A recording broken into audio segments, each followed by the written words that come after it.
He looked at me like, man, he can't guard you. That motherfucker looked at me and said, okay, he talking? I said, X, you gotta do something. I was like, Mike, he don't know the rules of the game, man. He's just a young pup. You know what I mean? They had Michael Jordan that no one could stop. Everybody always could say the comparison with him and LeBron and everything. His limit, his ceiling is high, but it ain't Michael Jordan high. When Michael Jordan shot the ball, you thought every shot he shot, it was going in. The man shot 51% in the playoffs. That's so what his I be game trying went to- up even higher, man. Like, That his was game a went up even guaranteed higher. Like, the 35 thing about it, and like, nine. you played against, like, I watched. Michael's having a tough one tonight, and this, he hadn't got it going, and you look at the thing, he got 31. He's struggling tonight. I'll tell you what. With 30. I was playing for the Nets. We played them in the first round in the playoffs. First game, I swore we was gonna beat them. We had them. Switch on every ball cross. Sherman Douglas fires up a three. It's short, and the Bulls are gonna win it. Second game, he had like 24 points. Game 3 in the Meadowlands in New Jersey. That motherfucker looked at me and said, Ho, where you going on vacation at? I was like, fuck you mean where I'm going? This game going to game 4. Man, that man had like 23 in the first quarter. Here's Jordan, left open for the three, and he's got it. The Bulls, Jordan with a feint on Kittles and hits. In a terrific groove. Michael Jordan working his way in the lane and hits. Coach Jordan with a feint on Harris and a fall away. Michael Jordan. We had Xavier McDaniels too. I said, X, you gotta do something. I said, X, you gotta do something. You gotta fight them. I said, you gotta fight them and do something. X said, shit, fighting ain't gonna help us right now. Shit, we down 30 at half. So you and KG serve Mike? That didn't serve him. We're in Chicago, and I had played against Mike 3 times head up. So KG had never seen me play against Mike. We're in the game, and I got about 24 going into the fourth quarter.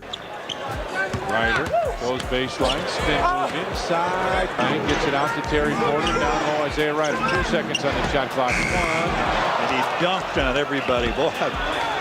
So I'm quiet. I always stay quiet when I play Mike. I didn't talk too much. I mean, if he talked to me, I was going to talk back, but he never talked crazy to me. We just played. We come out of the fourth quarter, KG like, man, keep going at his ass. Serve him. He can't guard you. I was quiet. I'm looking at him like, chill. Because Mike was literally right there. I actually made the mistake and said something because J.R. Ryder was having a great game against Mike Jordan. He's like, man, he looked at me like, man, he can't guard you. Keep going at him. I was like, he's standing right here, buddy. and KG was like, I don't care. Keep going at him. Wow, Too strong for this dude, man. You're too strong for him. I was like, wow. And I wasn't talking shit to him. I was just gassing JR. And then Mike was like, sitting there like, he right there, but I ain't getting no foul. So Mike looked at KG, looked at me. I was like, Mike, he don't know the rules of the game, man. He's just a young pup.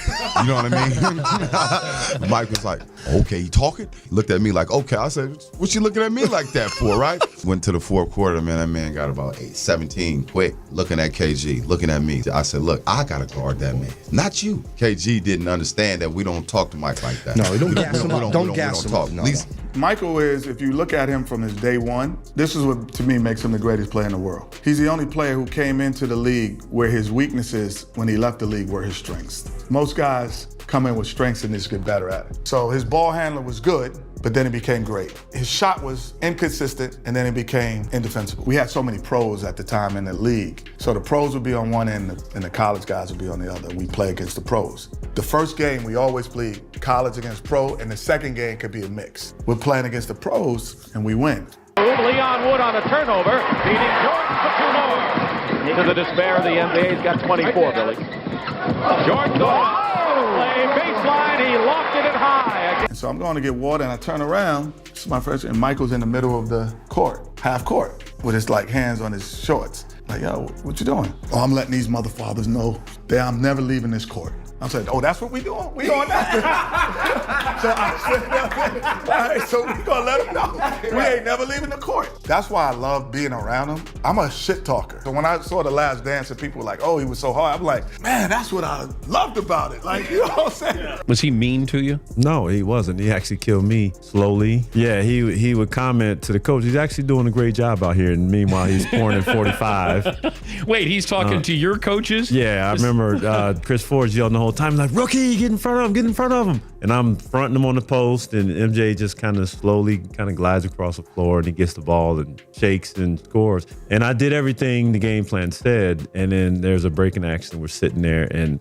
Chris Ford is just down there just hammering me, and MJ was like, he's doing a great job, coach. He's actually doing a great job. Meanwhile, he's got 45 on the books. So I was like, yeah. Did you think that Mike didn't want you taken out because he had 45 in the books? Like he wanted you to guard him? No, I honestly believe that he didn't think that anybody could stop him. He could score whenever he wanted to score, wherever he wanted to score. So it didn't matter what I did. More unstoppable, though, when they get that mindset. Michael or Kobe? Michael. Really? Yeah. I mean, Kobe put up 81. It's hard to really compare the generations. If you look at what MJ did during his era, like I played in between both those eras, and the rules were totally different. Like you can't touch a guy now. A guy will go to the free throw line 20, 25 times a game just off of ticky-tack stuff. Michael Jordan ain't the best. He's number 1, 2, 3, 4, and 5. Don't get it twisted. 2 separate three-peats? And he won finals MVP every time? I could give you all kind of stats, like him averaging 36 and first team all defense and I could give you all of that. But what I just said will never be duplicated. And the man played basketball with his tongue out. You were one of 4 players to play with both MJ and LeBron. So how would you compare playing with MJ versus playing with LeBron? LeBron is going to be a little bit more passive aggressive and see if things are going to work itself out. MJ going to be in your face. Hey, man, you going to run the play or what? If not, we're going to sit your ass down. Like, if you're not doing your job, like, hey, listen, he going to tell you in front of everybody. I played with MJ. He was also, like, low-key like the GM. So there was one player, he was like, he went out with Mike, played terrible the next day. Mike's playing great. Mike's like, man, you'd play better if you wouldn't have been out there partying all night long. He was like, I was kicking it with you. Like, hey, I can do that. I'm a LeBron fan. People think I'm not. I am. I recognize his greatness. But he ain't MJ. He's not fucking with MJ. 4-6 is a losing record. What are we celebrating? Mediocrity? Let me ask you a question. What would you rather have? A big dick that works sometimes 4-6, or an average dick that works all the time 6-0? People say the dumb shit like, well, look at the team that LeBron, he took a bunch of bumps to the finals. First of all, the Eastern Conference, when LeBron was in it, was called the Leaston Conference because it was an easy conference. Number 1. Number 2, when Jordan played in the East, look who he had to get past. The Cavs, the Pistons, the Pacers, the Knicks. The defense was tougher. And keep in mind, Michael Jordan, when he came into the league, took a bunch of coke-infested Bulls that were bums and lost to the Boston Celtics, who at the time had 5 Hall of Famers. That's the game when Michael scored 63 in Boston Garden. And Larry Bird said he's God disguised as Michael.